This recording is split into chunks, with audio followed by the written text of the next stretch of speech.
জিম্বাবুয়ের বিপক্ষে টেস্ট সিরিজে ব্যাটে বলে দুর্দান্ত ফর্মে ছিলেন বাংলাদেশ জাতীয় ক্রিকেট দলের খেলোয়াড় মেহেদী হাসান মিরাজ। অলরাউন্ডার পারফরম্যান্সে সিরিজ সেরার পুরস্কারও জিতেছিলেন এই অলরাউন্ডার, যার কল্যাণে আইসিসির প্লেয়ার অব দ্য মান্থ এর পুরস্কার উঠল তার হাতে।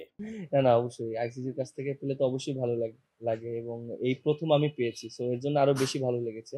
আইসিসি সেরা হয়ে উচ্ছ্বসিত হলেও তার মতে এমন পুরস্কার থেকে নিয়মিত পারফরম্যান্সই তার কাছে বেশি গুরুত্বপূর্ণ। কত কন্ট্রিবিউট করছেন, কত ম্যাচ জিতাচ্ছেন, দেশকে আপনি কি দিচ্ছেন, এটা হচ্ছে যে হাউ ইম্পর্টেন্স।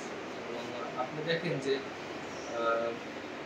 আমার কাছে মনে হয় যে আপনি ম্যাচ জিতানোর পারফরমেন্সটা খুব ইম্পর্টেন্ট। এমন অনেক হয়েছে যে আমি ভালো খেলেছি, হয়তো ম্যাচ জিততে পারিনি, এরকম সিচুয়েশনও পড়েছে।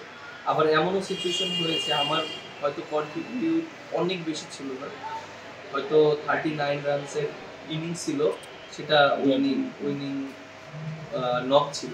সো এই জিনিসগুলো খুবই ইম্পর্টেন্ট। সো আমার কাছে মনে হয় যে একটা প্লেয়ার হিসেবে টিমকে উপরে নিয়ে যাওয়া এবং টিমকে জিতানো, এটাই আমার কাছে মনে হয় সবচেয়ে বড় সাফল্য। জিম্বাবুয়ের বিপক্ষে 2 ম্যাচের টেস্ট সিরিজে 15 উইকেট শিকার করেন মিরাজ। দ্বিতীয় টেস্টে শতক হাঁকিয়ে ম্যাচ জয়ের গুরুত্বপূর্ণ ভূমিকা রাখেন টাইগার এই অলরাউন্ডার। মিরাজ যে কোনো জায়গায় সফলতা পাইলে আমার অনেক বেশি ভালো লাগে। মিরাজের সফলতার পাশাপাশি যদি বাংলাদেশ আরও ওইখানে সফলতা হয়, 1-2 মিলে মানে একসাথে আরও বেশি ভালো লাগে।